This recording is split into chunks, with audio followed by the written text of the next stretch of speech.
Kia ora. Can you hear me okay? Oh, you're muted. There we go. Hi, how are you? Welcome to this Zoom audition for Antigone. I'm Holly, the director, and as you will have seen on the audition notice, this performance will be part of a Master of Design at AOT. Thanks so much for your enthusiasm and cooperation, by the way, from our change from in-person to a virtual space. We do love COVID, don't we? Oh, so you're auditioning for the role of Antigone? Awesome. Great. Shall we get started then? When I began this master's research in February of 2020, no one could have predicted the enormous impact the COVID pandemic would have on theatres locally and globally. Navigating an already marginalised culture of theatre performance here in New Zealand, the COVID pandemic forced us to recognise the fragility of our ancient art form and helped us to recognise our collective desire and love for the theatre. The world suddenly came to a standstill. Planes became grounded as nations closed their borders. Cities fell silent as we closed ourselves off to the world and to each other. Like the plagues that have come before, the ritualistic gatherings and festivities of parliaments and temples, mosques, churches, weddings and funerals, birthdays, markets, shops, hostilleries, sporting arenas, theatre and performing arts venues all but ceased. Hi everyone! Welcome to this first rehearsal of Antigone. You were all so amazing in your auditions and I'm really looking forward to us putting on what's going to be an amazing show with you guys. While I'm really looking forward to us being able to meet face to face in person, I just wanted to start us off on Zoom first to make sure you're all comfortable meeting next week.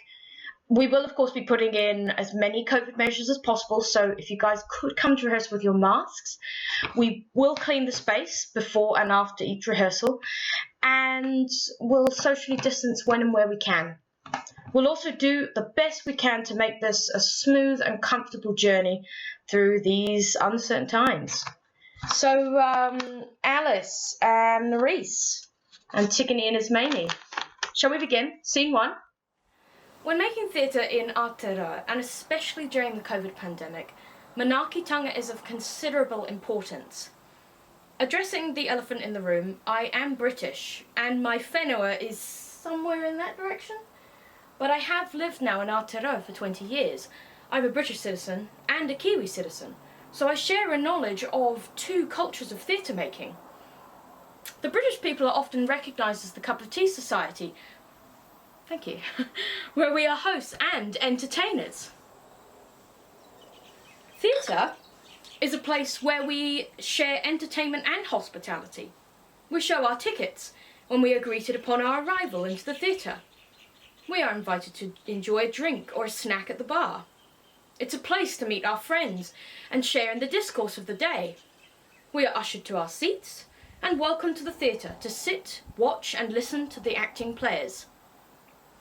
As a biculture that shares the values of Indigenous Māori and the British colonial Pakeha, Aotearoa embraces the characteristics of the British Cup of Tea Society. Similarly to a theatre, the cultural and spiritual meeting place for Māori, known as a marae, follows similar customs and practices of visiting a theatre or entering the rehearsal space.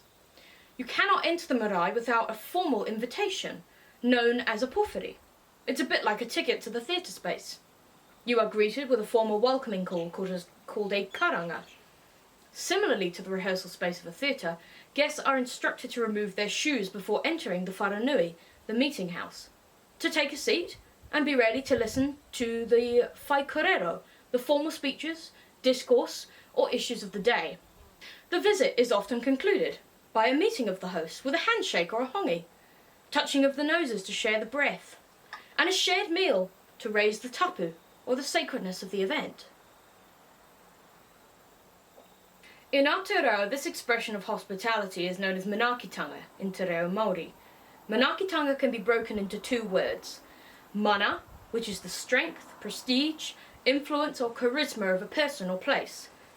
and aki, meaning to host, nurture, protect, encourage, challenge or incite.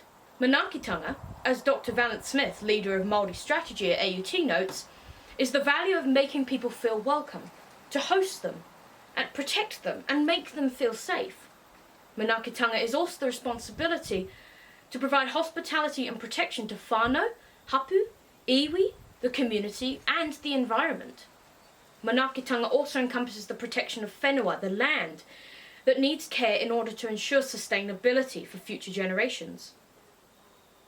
Manaakitanga shares similar values in the way we host within the theatre, but how else can we come to understand Manaakitanga when making theatre? And how does the concept of Manaakitanga help us to address the critical need to seek future-proofing solutions for theatre beyond this COVID pandemic?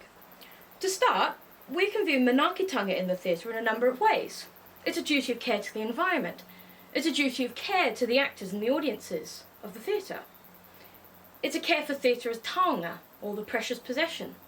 And it's a duty of care to the future-proofing of theatre, for a generation of theatre goers, makers and doers to come.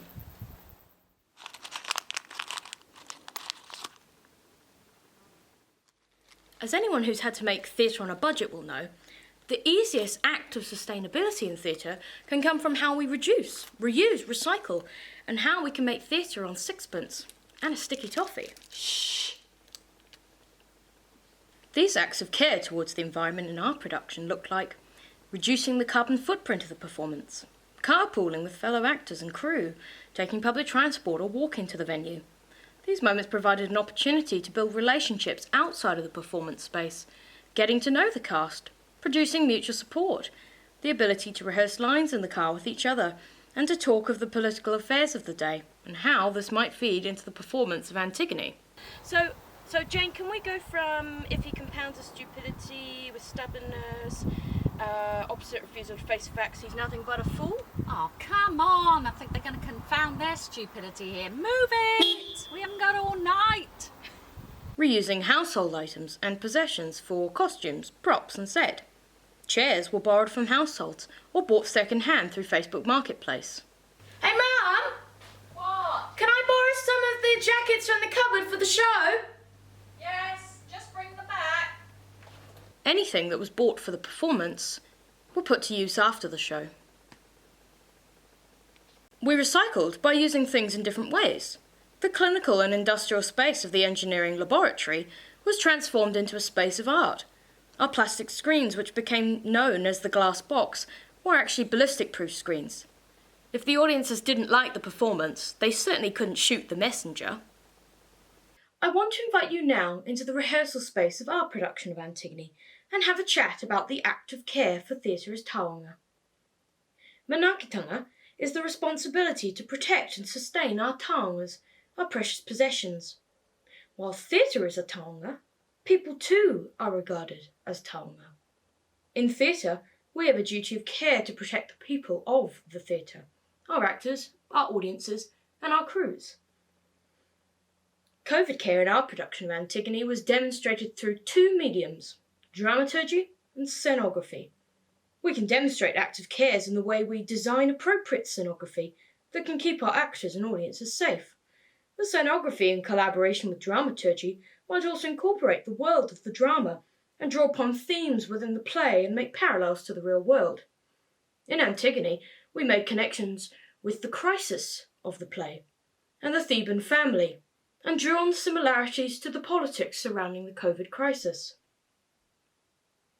Our scenography included a large glass box, using glass screens made familiar during the COVID crisis, and the ones seen to isolate and separate face-to-face contact with others in hospitals, supermarkets, and banks. The glass box became a bubble of protection for the actors from the audience. It became an isolated bubble of conflict from the characters to the outside world. The audience were also able to see themselves reflected in the bubble and thus into the story. The scenography became a method of rehearsal where actors were able to take cues off each other without looking directly at each other. We were able to address the COVID crisis advertently and inadvertently. The cleansing of the theatre space became a part of the performance, and the chorus was seen to be cleaning the box as the audience entered the theatre. Care also looked like the procedures to ensure a COVID-free theatre space, ensuring that actors and audiences were appropriately cared for with regards to COVID by following advice of health experts.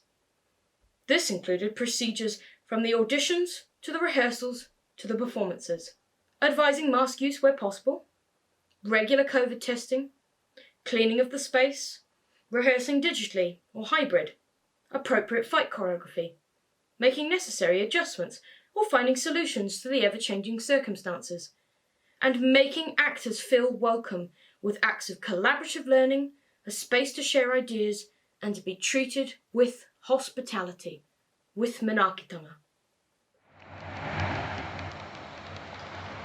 Theatre is considered by many of us as a taonga, a precious possession. It stood the test of time for over 2,000 years. While theatre has endured many crises and the trials and tribulations that have come with them, the pandemic has shown that theatre is a fragile being. As you can see here, the Auckland Arts Festival has been cancelled for the third year in a row as a result of the pandemic. Manaakitanga is the responsibility to protect and sustain our taongas, the precious possession. While theatre is a place of collective gathering to share stories and ideas, it is one of the oldest professions in the world. A UNESCO report published in February of 2022 highlighted the impact suffered by the international creative industry over the pandemic. This report showed that many countries saw a drop of 20 to 40% in annual revenue from cultural and arts projects, with a global gross loss of 750 billion in 2020. UNESCO describes that the data exposes serious challenges to ensure the cultural diversity and expressions of the world.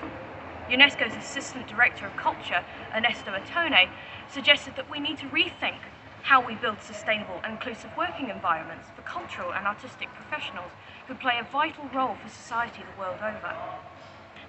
The report also emphasised the difficulties artists face in attempting to move to digital platforms, highlighting greater inequalities of internet and access to technology, and the disparity between the value that streaming platforms extract from content and the revenue generated by those who create and invest in creation.